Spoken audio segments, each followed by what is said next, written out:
जय सिया राम। जानकी भक्ति पथक आपण मन स्वागत करुच्ची। आज आम जाना श्रीमाता कर्माबाई चरित्र। आज्ञा मैंने जमी बंधु महांती, सालबेग, दासिया बरिया सेमती जड़े श्रीमाता कर्माबाई जड़े उच्च कोटीर भक्ता थे। भगवान को बहुत भल पाते, निष्कपट निष्पाप सरल हृदय एवं सरल स्वभाव जड़े महिला थे। जहाँफल प्रभु निजे आसिक हाथ सदा बेले खिचड़ी खाई जाती। सदा बेले केतले प्रभु एक आसती, केतले भाई भाई 3 जन आसती, केतले भाई भाई आसती, एमती सब खाई जाती। से पुरी रोते।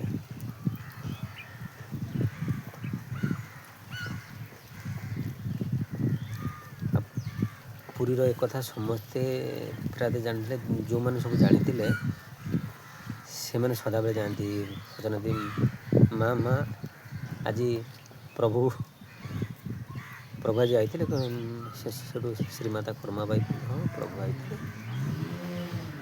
आज किए किए आए ना, आज भाई भौणी 2 जन आसते, माँ सुभद्रा प्रभु जगन्नाथ। आउ मैंने समय लेट हो सी मैंने सुभद्रा माँ को सी मैंने पचान करते कांधे के धरिकी आसती।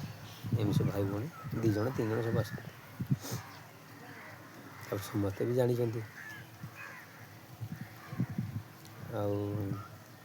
आठू जी भी जानता घरे माने किसी ना किसी गोटे माने भगवान प्रमाणित जिनस पाँच। आज प्रभु आई बोली केतले माला पड़ी थाए, केतले से घर सारा कस्तूरी चंदन पूरा सुगंध करुए।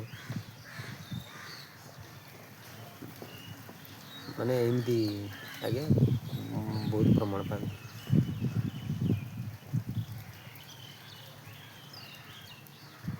समस्ते जानती आपको जड़े पंडित जन देखला,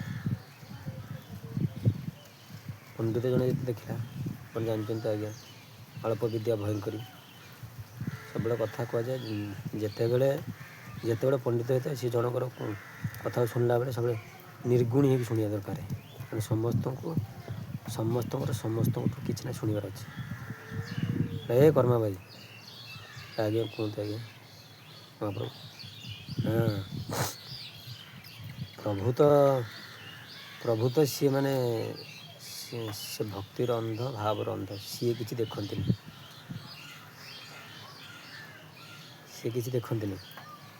ना। तू बिना गाधुआर सब भगवान को खिचड़ी कर माने खिचड़ी बना के दूचु।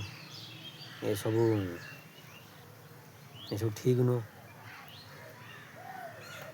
ना ना ना आज्ञा मुझे रातिर गाधे पड़ी ना तार ना भगवान को महाप्रभु को भोग करने तार नियम अच्छी। तोर पूर्व जन्मर पुण्य फल एत कि प्रभु आसी तो घर खिचड़ी खाई जाऊँ। जब पुण्य नष्ट हो प्रभु आसबेनि। एक कथा तो शुणिकी माने श्रीमाता कर्माबाई पूरा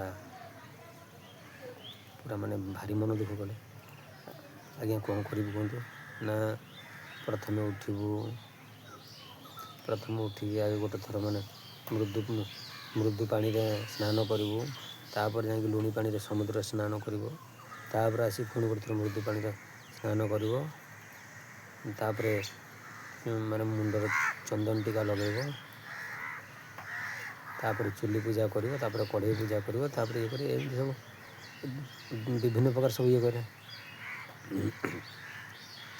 सेमती गले श्रीमाता कर्माबाई सेमती गले जड़े ब्राह्मण थे गुणीजन लोक कहते सेमती गले सेठू तापर दिन भाई भौणी 3 जन गले प्रभु जगन्नाथ, माँ सुभद्रा, बड़ भाई बलभद्र। प्रभु कहते माँ माँ माँ माँ आज है नहीं आप रुँतु रुँतु मुझे पूजा पूजी कर सारे ସେଠୁ ପୂଜାପୂଜି ଆଜ୍ଞା ସରିଲା। ପ୍ରସାଦ ବନେଇକି ଦେଇଛି, ଖିଚୁଡ଼ି ବନେଇକି ଦେଉଛନ୍ତି, ଅଧା ଖିଆ ହେଇଛି। ସେଠୁ ତ ଯେତେବେଳେ ମନ୍ଦିର ମଙ୍ଗଳ ଆରତି ଆଜ୍ଞା ଟାଇମ୍ ହେଇଗଲା, ପ୍ରଭୁ ସେଠୁ ପଳେଇଲେ। ପ୍ରଭୁ ସେଠୁ ଯେମିତି ପଳେଇଲେ, ଶ୍ରୀମାତା ପରମାବାଇଙ୍କର ଭାରି ମନ ଦୁଃଖ ହେଲା। ପ୍ରଭୁ ଆଜି ଅଧା ଥାଳି ଖାଇଦେଇ ପଡ଼ିଲେ, ସବୁଦିନ ତ ପୁରା ଖାଆନ୍ତି। ସେଠୁ ମନ୍ଦିରକୁ ଗଲେ,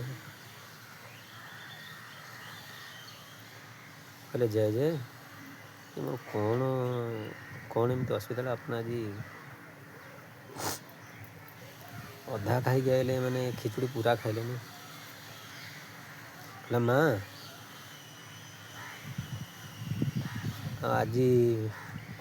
ଆଜି ଖିଚୁଡ଼ି ଭଲ ଲାଗୁନଥିଲା। ନାଇଁ ତ ଏମିତି ହେଲା, ସେ ନନା ମୋତେ ଏମିତି କଲେ କି ଆପଣ ଆଉଛନ୍ତି ଏମିତି ବିନା ଗାଧୁଆରେ, ଆଉ ଏମିତି ଖିଚୁଡ଼ି ତିଆରି କରିବା ଠିକ୍ ନୁହଁ। ସେଠୁ ପ୍ରଭୁ କହିଲେ ମା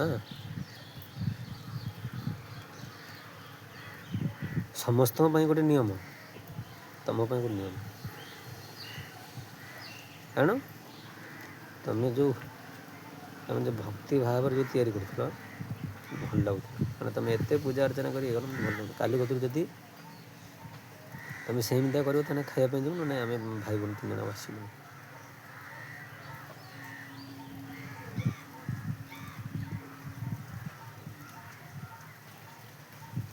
এই କଥା ଶୁଣିକି ଆଜ୍ଞା ମାତା କର୍ମାବାଇ ଭାରି ମନ ଦୁଃଖ କଲେ।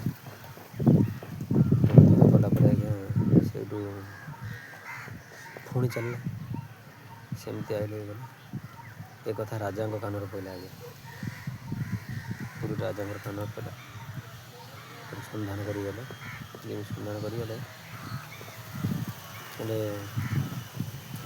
ତୁ ପ୍ରଭୁଙ୍କୁ ଅଗାଧୁଆ ସବୁ ମାନେ ଖିଚୁଡ଼ି କରୁଛୁ, ଏସବୁ ଆଜି ଭିତରେ ହେଇପାରିବନି, ତାକୁ ବନ୍ଦ କରିବୁ। ନାହିଁ ତତେ ମାନେ ବହୁତ ଦଣ୍ଡିତ କରାହବ, ସେଟା କହିଲେ। ଆଉ କିଛି କରୁନି। ତାପରଦିନ ଯେତେବେଳେ ଆଜ୍ଞା ଆଉ ପ୍ରଭୁ ତ ଆଉ ଇଏ କଲେ, ପ୍ରଭୁ କଥା ଜାଣିଲେ। 60 ପଉଟି 56 ଭୋଗ ଲାଗିଛି, କିନ୍ତୁ ପ୍ରଭୁ ଖାଉନାହାନ୍ତି। ରାତିରେ ରାଜାକୁ ସ୍ୱପ୍ନାକୃତି ଗଲେ, ଇଏ କି ଭୁଲ କଲୁ, ସିଏ କିଛି ଅଗାଧୁଆ କରୁଥାଏ, କିନ୍ତୁ ତାର ଭାବ ଥିଲା ଶ୍ରେଷ୍ଠ, ସରଳ ସ୍ୱଭାବର ଥିଲା, ନିଷ୍କପଟ ନିଶ୍ଚଳ ମଣିଷ ଥିଲା। ତ ସେଇଥିପାଇଁ ତ ମୁଁ ଯାଇକି ତା ଘରୁ ଖାଇକି ଆସୁଥିଲି। ସେଇଠୁ ରାଜା କହିଲେ ମଣିମା କ୍ଷମା କରିବେ, ମୁଁ ଅଜ୍ଞାନ ବଶତଃ କରିବି।